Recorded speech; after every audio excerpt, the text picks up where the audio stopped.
आश्रण भावना।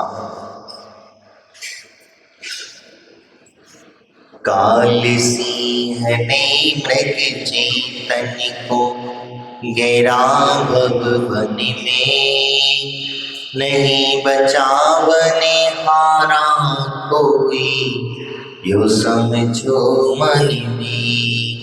मंत्र यंत्र सेनाधन संपद राज पाठ छूटे, बस नहीं चलता काल लुटेरा काई नगरी लूटे।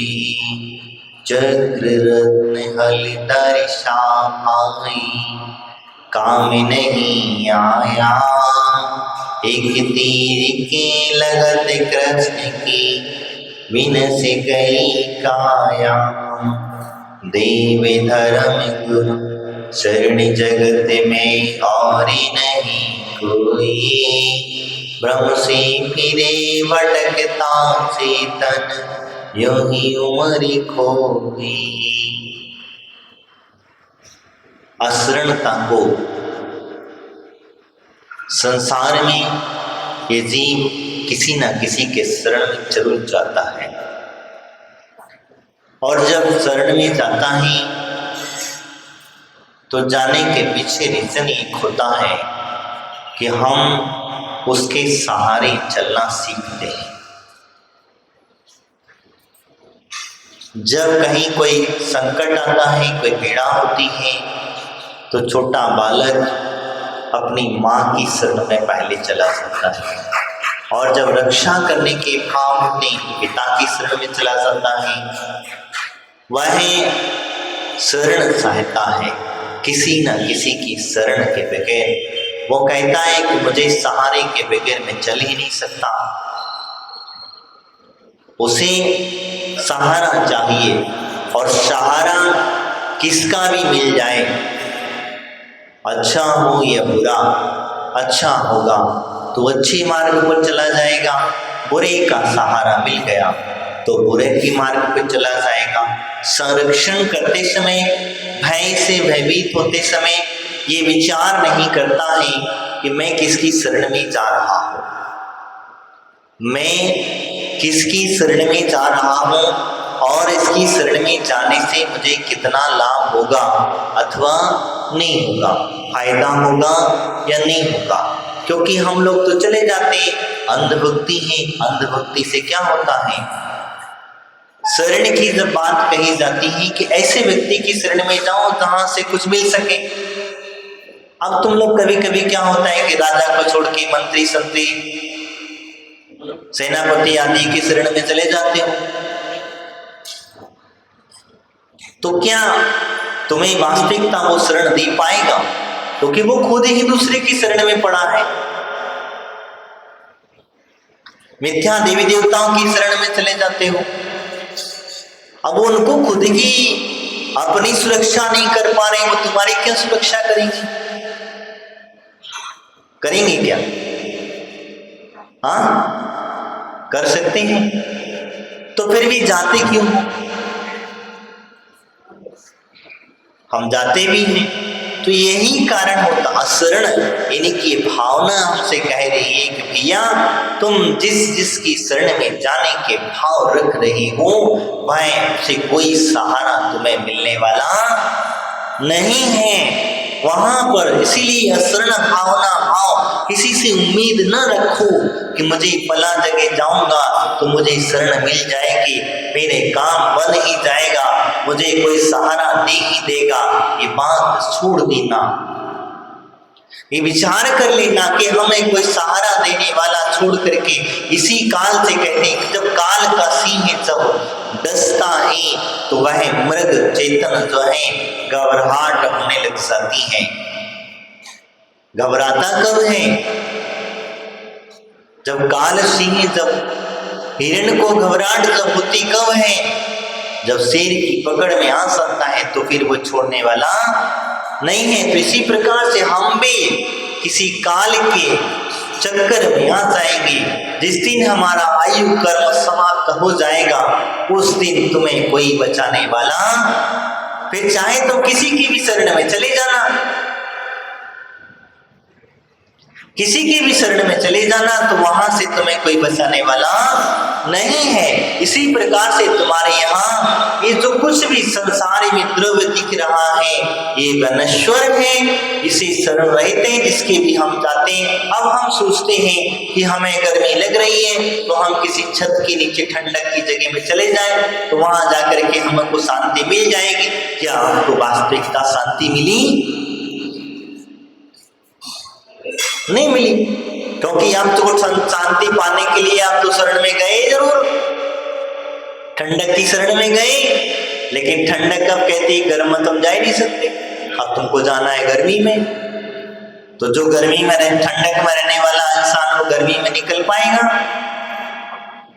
नहीं निकल पाएगा। और ठंडक कब तक बनी रहेगी? एक उसकी मर्यादा है भाई। आप जिसकी प्राकृतिक ठंडक की बात करते हैं, लाइट जब तक है तब तक ठंडक है कि नहीं? लाइट जब तक है तब तक ठंडक है। और लाइट का भी सिस्टम एक और है कि लाइट कब तक बनेगी, कब तक मिलेगी हमें? जब तक कोयला डलता रहेगा उसके अंदर में, या पानी से बनेगी या सूरज से बनेगी, जब तक है तब तक मिलते। उसको उसके शरण में जाना पड़ा, तब जाकर के वो संरक्षण पा पाया। तो ये एक दूसरे से बना हुआ है, लेकिन अंत में भी आखिर समय शरण की व्यवस्था समझ ना सके। तो मैं जिसकी चर्चा कर रहे थे, तो हमारे आचार्य ने शरण जो है 4 ही कही है। कितनी कही है? 5वीं किसी की शरण में मत जाना। आगे बात कुछ बनेगी, दीन सास गुरु धर्म शरण जगत में और नहीं कोई। तो 4 प्रकार की शरण है, और 4 प्रकार की शरण कौन सी? अरहंत शरणम, सिद्ध शरणम, साहू शरणम और केवलियों के द्वारा वर्णित जो धर्म है वह शरण। यानी कि इन 4 के अलावा किसी 5वें की शरण में जाओगे तो तुम्हें नुकसान ही होना पड़ेगा।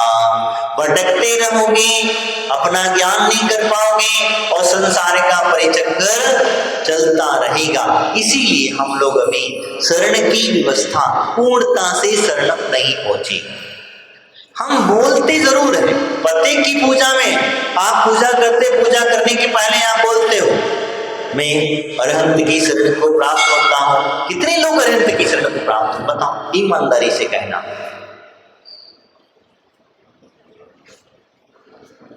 कितने लोगों को अरहंत की शरण में प्राप्त हो चुकी है? कह तो रहे हो बड़े जोर से, डंके की चोट पे बोलते हैं, डंके धीरे धीरे आवाज में, कहीं कोई सुन ना ले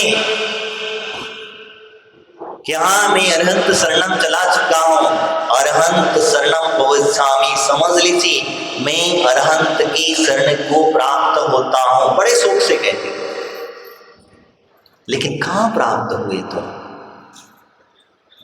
बौद्धों में वो शरणम गच्छामि कहते हैं। गच्छामि यानी मैं जा रहा हूं, यहां तो प्राप्त हो चुका हूं। अंतर समझ लो।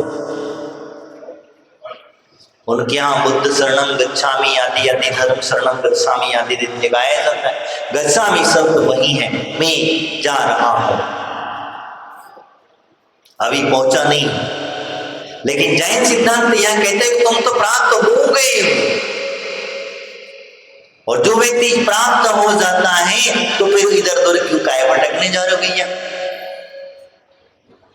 और तुम्हें विश्वास नहीं है। सबसे बड़ी बात है कि तुम्हें विश्वास नहीं है। विश्वास ये नहीं है कि हमें भगवान बचाएंगे कि नहीं बचाएंगे, क्योंकि ये तो हाथ पे हाथ धर के बैठे। यही है ना।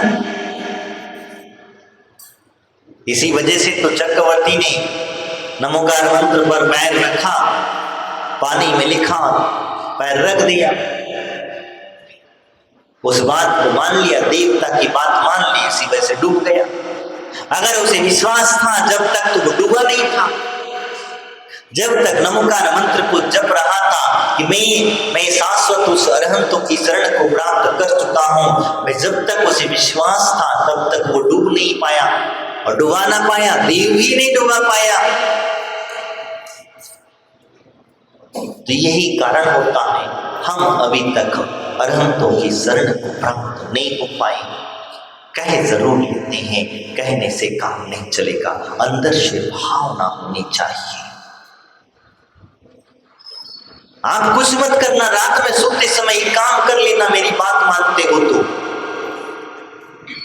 तुम्हें अगर टेंशनों से फ्री होकर के रहना चाहते हो तो सोते समय सिर्फ 4 शरण की प्राप्त करके सो जाना। 10 मिनट, 15 मिनट, 20 मिनट आप जब तक आपको निद्रा नहीं आती है, उसी पर बैठे बैठे अरहंत शरणं प्रपज्जामि, सिद्धे शरणं प्रपज्जामि, साहु शरणं प्रपज्जामि, केवली प्रणतो धम्मं शरणं प्रपज्जामि, बस इतना ही रटना, कुछ नहीं करना। और ज्यादा कुछ अगर है, अगर आपके पास में वास्तविकता और अच्छी आनंद पाना चाहते हैं तो आप आंखें बंद करके बिल्कुल सांस बिल्कुल देखते हुए कि हाँ मैं वास्तविकता अरहंत की शरण को प्राप्त हो चुका हूँ, मैं हाँ वास्तविकता सिद्धों की शरण में पहुंच गया हूँ, हाँ मैं आचार्य उपाध्याय साधुओं की शरण में पहुंच गया हूँ, मैंने वास्तविकता और केवली से पंडित जो धर्म है उसकी शरण को प्राप्त हो गया। फिर देखना चमत्कार आप ही बताओगे, मैं नहीं बताता। मैं चमत्कार बता करके नमस्कार कराना नहीं चाहता, मैं तो कहता हूं कि आप क्रिया करो और जब चमत्कार घटे तो मुझे बता देना, जिससे कि मैं आगे वाले व्यक्ति को बता सकूं कि फलाने व्यक्ति को क्या चमत्कार घटा। बता जरूर देना, जिससे कि मैंने किसी को कुछ दिया तो किसी के फायदेमंद कोई चीज मिली जरूर। तो क्यों? क्योंकि हम अभी तक उसकी शरण पहुंचे ही नहीं है। खाली मात्र उच्चारण करने से, माला फेरने से या हमारे जाप करने से या पूजा करने से हम वहां तक नहीं पहुंच पाए, अभी नहीं पहुंचे। और जिस दिन पहुंच जाओगे उस दिन ही पूजा हो जाए, सब भूल जाएंगे। तुम्हें बीच में कोई नहीं दिखेगा, अड़बंगा नहीं लगेगा। तुम्हारे अंगे अगर दीवार भी चुना दी जाए तो तब भी तुम्हें वही अरहंत तो सिद्धार आचार्य उपाध्याय वही दिखेंगे। दीवार के अंदर भी चुना करके तुम्हें वही नजर आएगा। इस बात को समझना, जो व्यक्ति शरण में चला जाता है वही वास्तविकता पहुंचता है। एक घटना हमने बहुत पहले पढ़ी थी, मीरा की घटना जो थी। मीरा श्री कृष्ण की शरण को चली गई। मीरा ने श्री कृष्ण की शरण ऐसी पकड़ी तो एक बार उसके घर वाले जो थे, परिवार वाले उसे लेने के लिए आए और लेने के लिए जब आए तो मीरा से कहा कि चलो बेटी अब तो घर चलो, जाके पिता आदि से मिल करके फिर आ जाना, फिर शरण में जाना। तुम्हें अगर यहाँ रहना अच्छा लगता है तो यहाँ पे रहो, हम किसी से कहने का मतलब नहीं है। उसने कहा ठीक है, रुको भी मैं अंदर जाती हूँ। और अंदर गई, सुख गई, मतलब बाहर ना निकली। बाहर उसके परिवार वाले या उसमें इंतजार में बैठी ही नहीं, वापस ना आई तो है नहीं, उसने पूर्णता से शरण प्राप्त कर ली। मांगे तुम आचार्य स्वामी को जब जेल में डाल दिया गया तब वो अरहंत की शरण को प्राप्त हुए। किसकी शरण में जाते? राजा महाराजा आदि की किसी की शरण को प्राप्त होगा तो नहीं जाए, कोई फायदा नहीं।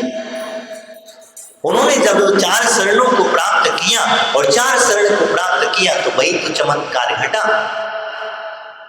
क्या था? समंतभद्र स्वामी ने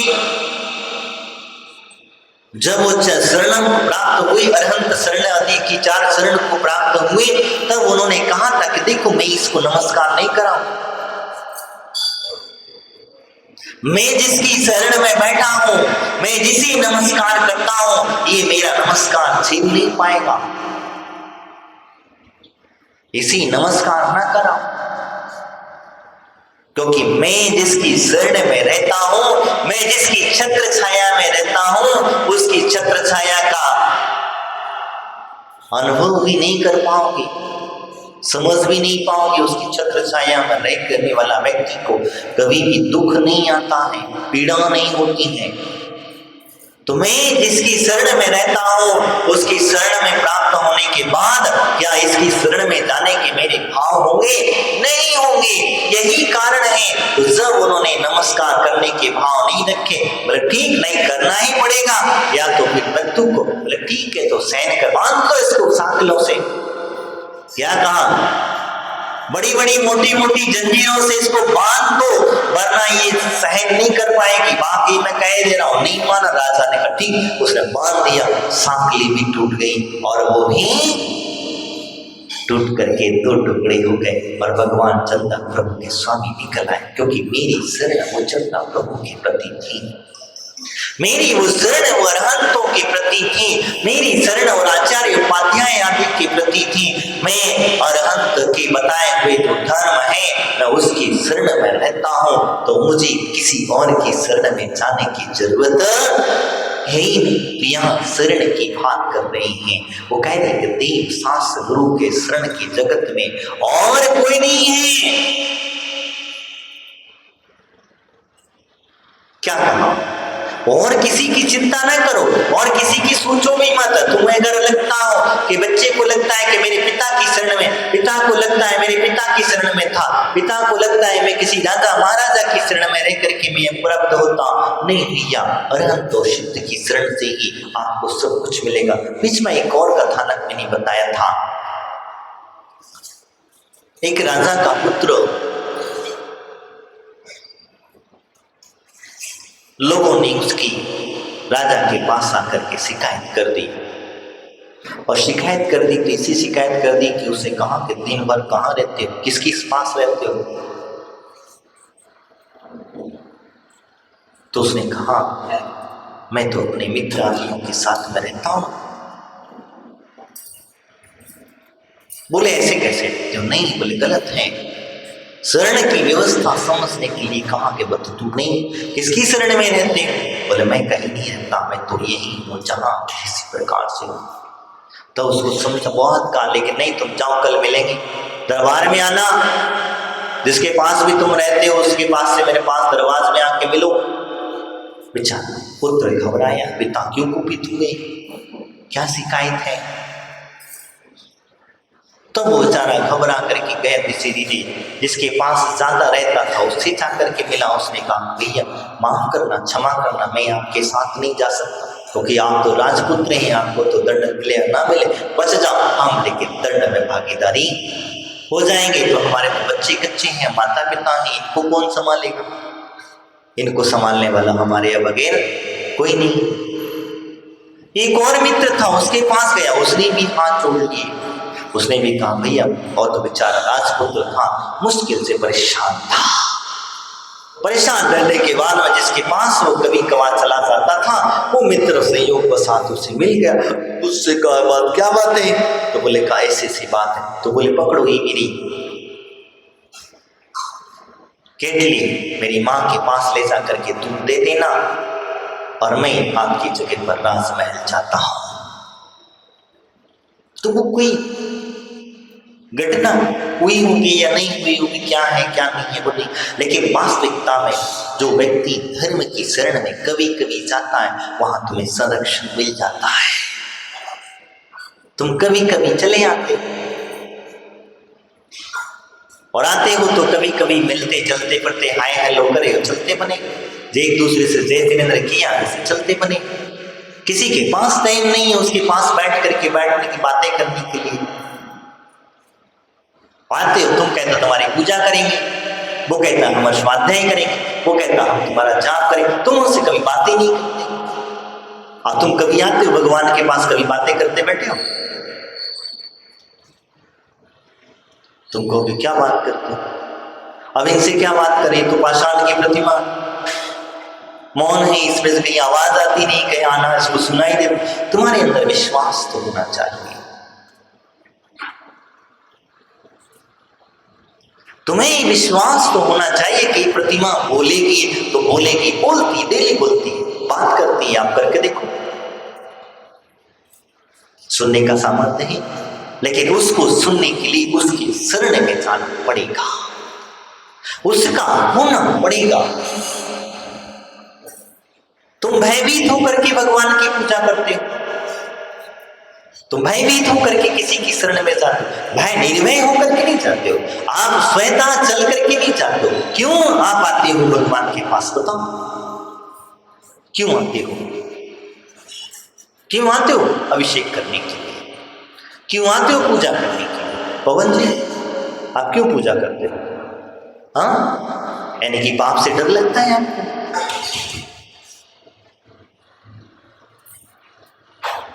इसका मतलब है कि आपको पाप से डर लगता है, इसलिए आपको पुण्य बढ़ाना चाहते हो।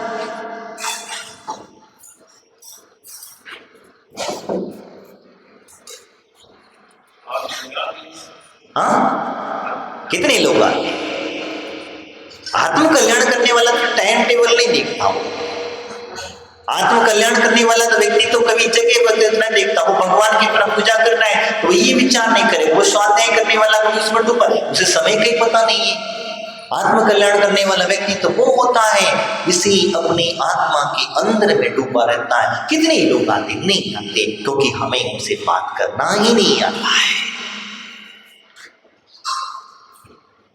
हम गुरुओं के पास पहुंच जाते हैं, उनके चरण जाके पकड़ लेते। क्यों पकड़ते हो? तो कहीं ना कहीं तुम भय खाए हुए हो, कहीं ना कहीं तुम डरे हुए हो, और डर की वजह से आपको पता चल गया है कि इनके चरण पकड़ लोगे तो तुम गिर जाओगे, इसीलिए तुम जाकर के पहुंच जाओ। स्वतः स्वाभाविकता से नहीं पकड़ा है। तो जब बात हम जो कर रहे हैं तो हमने इनकी पूजा अर्चा करी, हम इनकी शरण में गए नहीं, इसी वजह से नहीं गए, और नहीं गए इसी वजह से हम अभी तक संसार का दुख उठा रहे हैं। संसार का जन्म मरण का दुख हमें प्राप्त हो रहा है, आदि आदि दुखों से पीड़ित हैं। किसी ने कह दिया कि तुम्हारा फला फला ग्रह खराब है, तुम उस ग्रह की शरण में चले जाते हो। खराब है इसीलिए कह दिया, तुम उसकी पूजा पाठ करने लग जाते हो, उसे मनाने में लग जाते हो। अरे उसे मनाने से कुछ काम चलना नहीं वाला नहीं है, तुम सिर्फ जा करके उसके पास बैठ जाओ। वो नहीं कह रहा है तुम मेरी पूजा करो आकर के, वो नहीं कह रहा है तुमसे नमस्कार करो मेरे पास आकर के, वो तो कह रहा है तुम मेरे पास आके बैठ लो, मैं कुछ देना चाहता हूं, उसे ग्रहण कर लो, बस तुम्हारे जीवन का कल्याण हो जाएगा। किसी परमात्मा ने कभी कहा कि मैं तुम्हें कुछ मुक्ति दिला दूंगा, मेरी पूजा करोगे तो इस ग्रह से मुक्ति मिल जाएगी, इस दुख से मुक्ति मिल जाएगी, इस संकट से मुक्ति मिल जाएगी, तुम पूजा करोगे मिल जाएगी। लेकिन जो चीज मिलना चाहिए वो नहीं मिल पाए, इसीलिए मैं आपसे कह रहा था। तो मेरा कहने का तात्पर्य, हम जिस शरण में जाना है तो हमारे यहाँ 4 ही शरण है, और चारों के अंदर में अगर डिवाइडेशन करें तो देव शास्त्र गुरु के अलावा तीसरी कोई चौथी कोई शरण, देव शास्त्र गुरु के अलावा कहीं शरण नहीं है। और अगर हम और दूसरे किसी की शरण में जाते हैं, ध्यान रखना तुम्हारा संसार ही बढ़ेगा, संसार कटेगा नहीं। वो तुमको चमत्कार पूर्वक अपने प्रति आकर्षण तो कर सकता है, चमत्कार के माध्यम से अनेक प्रकार से तुमको लगेगा कि अरे ये कितना चमत्कारिक है, कितनी रिद्धि सिद्धियां हैं, तो तुम चमत्कार के चक्कर में मत फंस जाना,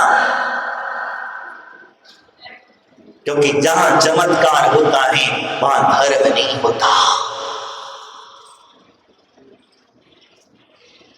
चमत्कार देखना है तो जादूगर भी दिखा देगा, वो भी तो चमत्कार दिखा देता है। तो क्या हम उसी नमस्कार करने लग जाए? क्या हम उसकी भक्ति करने लग जाए?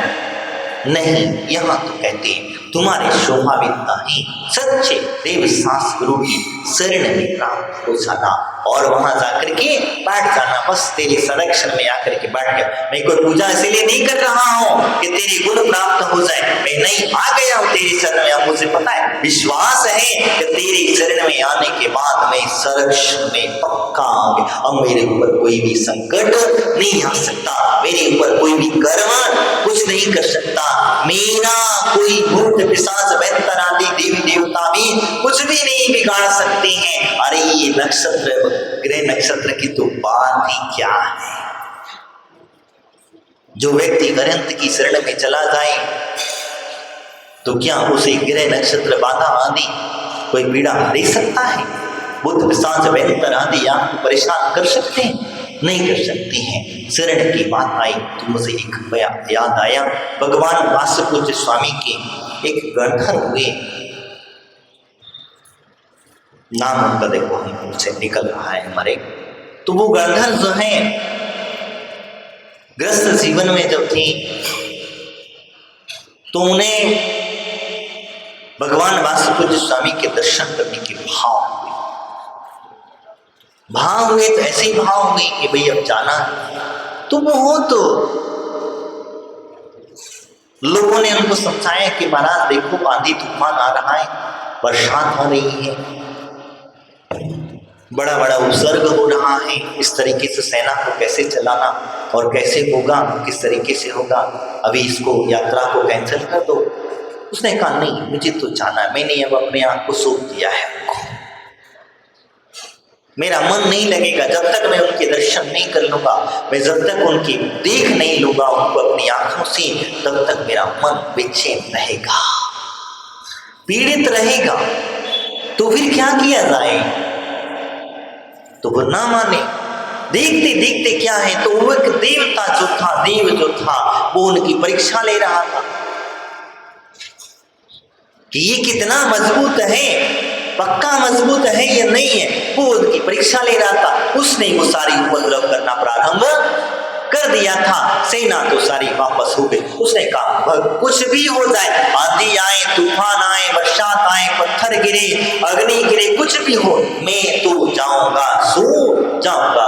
अब उसने देखा कि बहुत ज्यादा उपद्रव दिख रहा है और आगे का रास्ता तक नहीं दिख रहा। उसने कुछ नहीं किया, एक सिर्फ नाम उच्चारण किया, जोर से किया गया, नमः श्री वासुपूज्याय। और जैसे ही वासुपूज्य भगवान का नाम का स्मरण किया, देव की माया अपने आप टूट करके बिखर गई। तो यानी कि वो वासुपूज्य भगवान की शरण को प्राप्त हुए, उन्होंने अपने भाव प्रकट किए और सारी की सारी माया देव की बिखर करके चली गई। आगे उसकी माया नहीं चली और जाकर के समुद्र में पहुंच गए। जब जैसे ही भगवान को देखा, बड़े आनंदित हो गए। भगवान को देख करके इतना आनंदित हो गए, इतने आनंदित हो गए कि अब उनकी भाव ने खुद का ही भान न रहा कि उन्होंने अपने वस्त्र भूषण त्याग करके भगवान के चरणों में जाकर के बैठ गए। और परिणामों की सरलता देखो, शरण की जो चर्चा मैं आपसे कर रहा हूं कि परिणामों की निर्मलता देखो, क्योंकि जब तक तुम शरण में नहीं जाओगे तब तक तुम्हारे परिणाम सरल नहीं होंगे। मन में कहीं ना कहीं कुटिलता भरी होगी, कहीं ना कहीं कटुता भरी होगी, कहीं ना कहीं शंका कुशंका लगी होगी, और जब तक शंका कुशंका लगी रहेगी तब तक वो आत्मज्ञान को प्राप्त नहीं हो सकते हैं। और देखो इतने परिणामों की सरलता हुई तो और वह उन्हें गंधर्व परमिष्टि की जो वृत्तियां हैं वो प्रकट हो गई अपने आप। उन्हें प्रकट करने की जरूरत नहीं करना पड़ी, उन्हें कोई तपश्चर्या नहीं करना पड़ी, उन्हें किसी पहाड़ की चोटी पर जाकर के ध्यान करने की जरूरत नहीं पड़ी, सूरज की गर्मी से तपने की जरूरत नहीं पड़ी, चंद्रमा की गर्मी से ठंडक से उसे शीतलता को उन्होंने सहन करने की जरूरत नहीं पड़ी। वो तो भगवान के चरण में बैठ सिर्फ लाया, अपने आप को पूर्णता से भगवान की शरण में जाकर के छोड़ दिया और अपने परिणाम भी उनके, अब कुछ नहीं, शरीर भी तेरा मैंने सौंप दिया, सब कुछ तेरी चरणों में, अब किस चीज की जरूरत है। और जैसे परिणाम इतने सरल हुए, इतने जैसे सरल होते चले गए, वो रिद्धियां प्रकट हुई, 7 रिद्धियां अपने आप आकर के प्रकट हो जाती हैं और प्रकट होकर के बाहें भगवान के गणधर की पीठ पर जाकर के बैठ जाते। तो कहने का तात्पर्य मेरा वही है, तुम शरण में जाते हो, कुटिलता पूर्वक जाते हो, तुम जाते हो मतलब के लिए जाते हो, तुम अगर किसी की शरण में भी जाते हो, भगवान की शरण में कहो, चाहे मणिराजों की शरण में कहो, तुम अपने काम के लिए जाते हो, अपनी कार्य की सिद्धि के लिए जाते हो।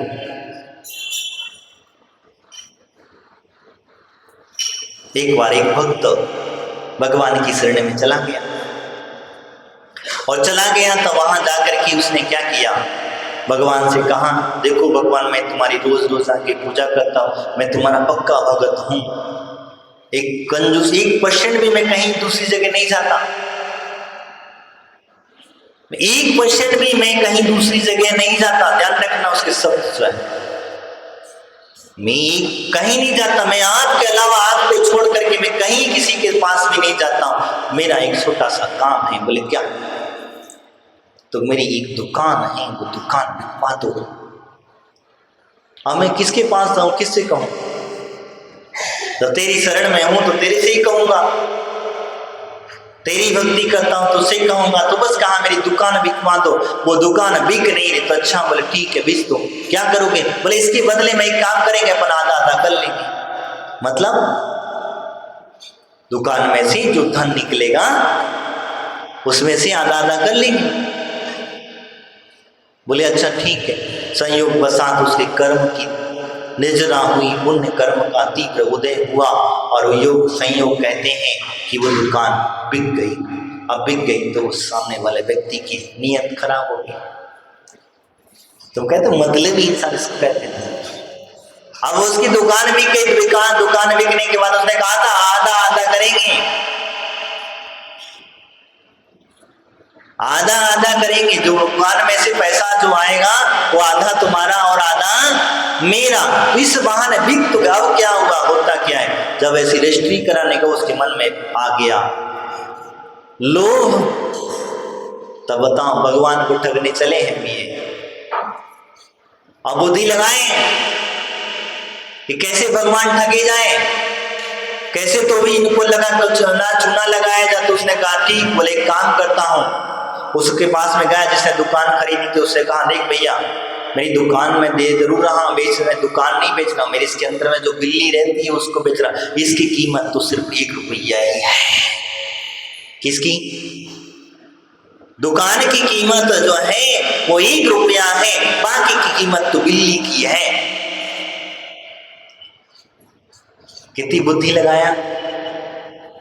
रजिस्ट्री कराते समय भी वही लिखाया गया कि दुकान की कीमत 1 रुपया, और बिल्ली की कोई रजिस्ट्री तो ना होगी। वो दुकान जो खरीदने वाला व्यक्ति का जान दो, अपन को क्या करना, अपने दुकान से मतलब है। चाहे बिल्ली की कीमत लगाओ, चाहे वो दुकान की कीमत, उसने तो अपना पैसा जो था वो दे दिया, लेकिन वो जाया। अब क्या करे, भगवान को देना पड़ेगा ना, तो भगवान को देना पड़ेगा। भगवान के पास में लेकर के पहुंच गया 1 रुपया, और भगवान से कहा देखो 1 रुपया में दुकान बिकी, तो अठन्नी तुम्हारी और अठन्नी हमारी।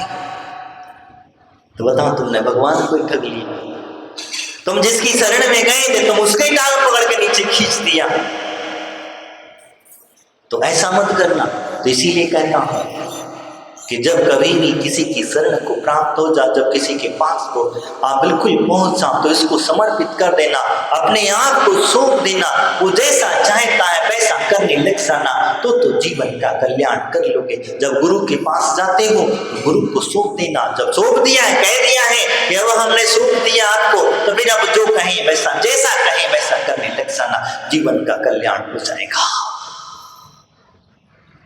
इसीलिए कहा उन्होंने कि दीन धर्म गुरु शरण जगत में और नहीं कोई, भ्रम से फिरे भटकता चेतन, यूं ही उम्र खोई। ये उम्र हमारी जो है व्यर्थ ही हमने खो डाली है, व्यर्थ ही हमने भटक रहे हैं। और कौन भटक रहा है? हमारा चेतन। दुख किसे भुगतना पड़ रहा है? तुम जिस शरीर में हो तो बड़ा आनंद लगता है तुमको शरीर में जब तक हो, लेकिन दुख चेतन को पूछो, उसे कितनी पीड़ा हो रही है, उससे पूछो क्या वाकई में इस पिंजरे में रहना चाहती है आत्मा? लेकिन पूछा कहाँ, हम तो मन से पूछते, और मन कभी आत्मा हो नहीं सकती। हम मन से पूछते और मन हमेशा कभी कहता ही नहीं है। वो कभी कहेगा नहीं आपसे त्याग करो, वो आपसे कभी कहेगा नहीं आपको मोक्ष मार्ग पर चलो संयम धारण करो, वो आपसे कहेगा नहीं कि आप बैठ करके तपस्या करो, क्योंकि उसे तकलीफ होती है, मन को तकलीफ होती है। और मन को, क्योंकि सारा का सारा ये व्यवस्था है मन को कंट्रोल करने की व्यवस्था, तो मन को कंट्रोल करोगे तो पीड़ित होता है, लेकिन आत्मा को आनंद होगा तो संयम नियम आदि से चलोगे। तो यही कारण होता है। तुम्हें जो चर्चा कर रहा था, काल सिंह ने मृग से तन को घेर लिया है और घेर करके भव वन में भटक रहा है। अब घेर लिया वन में, किसको घेरा? शेर ने हिरण को घेर लिया है, और जब शेर ने हिरण को पकड़ लेगा तो भव वन में इधर से उधर भटकते रहो, दौड़ो, भटको, अपने आप को बचाने की कोशिश करो, और वहां के रहा तो बच करके निकल जाओगे, नहीं पकड़े गए तो गए काम से। यही चीज समझाया जाता है। आपके जो चेतना है वो चेतना को भी काल रूपी सिंह से भटकने की, बचाने की हम चेष्टा करते हैं, तब वो पकड़ लेता है, तब हमें याद आता है कौन? भगवान। तब याद आते हैं हमें गुरु, तब याद आते हैं हमारी मां जिनवाणी, जब याद आती है हमें विचार शरण। कि अच्छा होता हम देव शास्त्र गुरु की शरण को चले गए होते तो हमारे जीवन में ये दुख उठाना नहीं पड़ता, ये पीड़ा उठानी नहीं पड़ती। जब आप बिस्तर पकड़ते हो बुढ़ापे में जब बिस्तर पकड़ते हो और जब बहू बेटा आपकी सेवा नहीं करते हैं, तब याद आते हैं गुरु के वचन। गुरु जी कह रहे थे चलो भैया अभी भी कुछ बिगड़ा नहीं है, तुमने कहा नहीं महाराज अब नहीं जा सकते हैं, लेकिन अब बिस्तर पकड़, अब कोई सेवा करने वाला नहीं, अब कोई भगवान के दर्शन कराने वाला नहीं, कोई नमकार मंत्र तक सुनाने वाला नहीं। तो इससे पहले, इसीलिए कह रहा हूं, इससे पहले कि आप देव शास्त्र गुरु की शरण में चले जाना, उनके चरणों में चले जाना। अरे कुछ मिले ना मिले, खाने को मिले ना मिले, सेवा करने को मिले ना मिले, लेकिन गुरु चरण अगर आपको मिल गए, ध्यान रखना आपके जीवन का हमेशा हमेशा का कल्याण हो जाएगा। ये वास्तविकता समझ लेना। यह शरण भावना कहते नहीं बचावन हारा कोई, यह समझो मन में कोई बचाने वाला नहीं है। मंत्र यंत्र सेना धन संपत्ति राजपाट छूटे। आज आप लोग क्या करते हो? कुछ हुआ तो कोई मंत्र मिल जाए जिससे हमारा संकट दूर हो जाए, हमारा व्यापार ज्यादा चलने लग जाए, लक्ष्मी आदि प्राप्त हो जाए, घर गृहस्थी में कोई मंत्र मिल जाए, तो मंत्र यंत्र मिल जाए कोई। मंत्र तो हम जप नहीं पाएंगे, उसके लिए जपना पड़ेगा।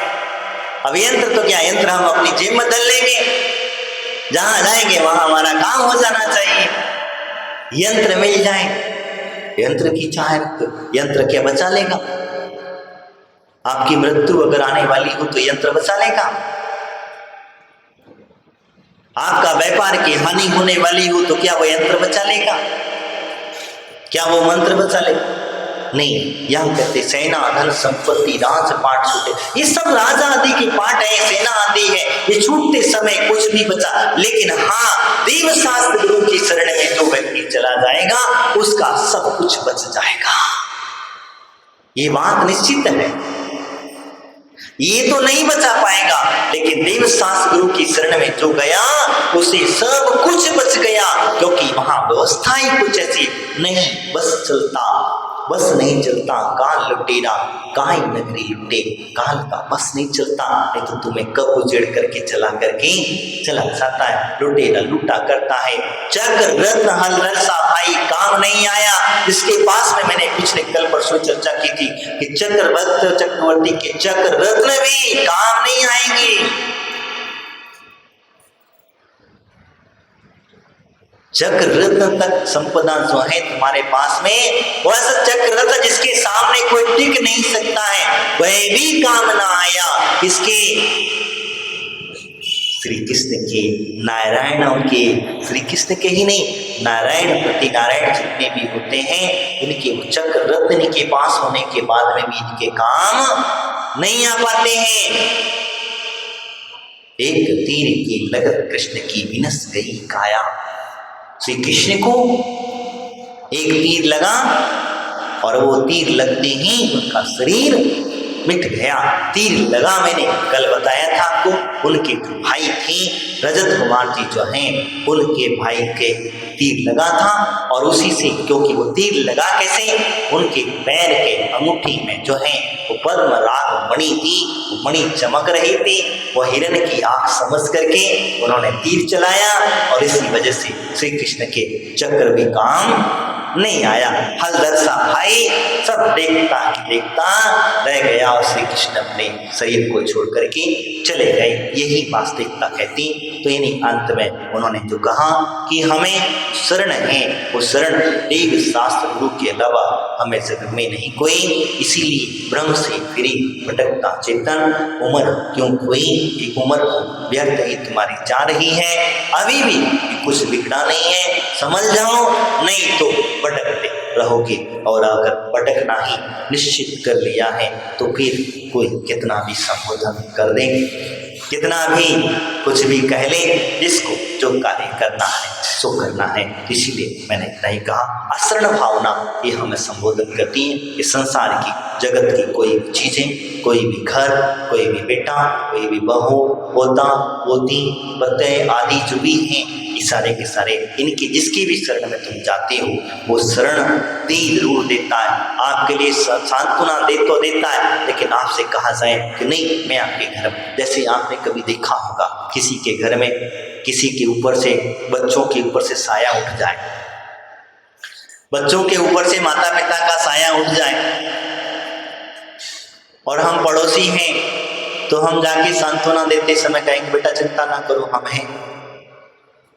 माता पिता तुम्हारे चले गए तो कोई बात नहीं, हम तुम्हारे माता पिता। वास्तविकता हृदय पे, दिल पे हाथ रख के उनको रखोगे घर में,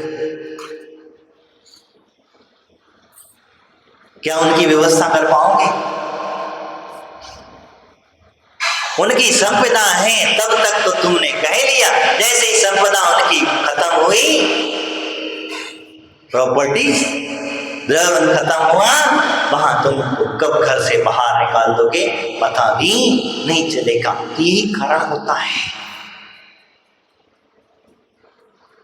तो हमें इस भटकते हुए चेतन को, हमारी उम्र को ऐसे ही नहीं खोने देना है, और जो खो गई सो खो गई, अब आगे की व्यवस्था बना करके जरूर रख लें, नहीं तो फिर वही 84 का चक्कर, हम आए जन्म लिए फिर गए, कहीं किसी और पर्याय में गए, फिर वहां जन्म लेंगे, फिर छोड़ेंगे, फिर और कहीं जाएंगे, वही चक्कर हमारा चलता रहेगा। आज इतना ही। बोले महावीर भगवान की, आचार्य उदय कुलचक्र जी महाराज की, संघ श्रीवाणी माता की।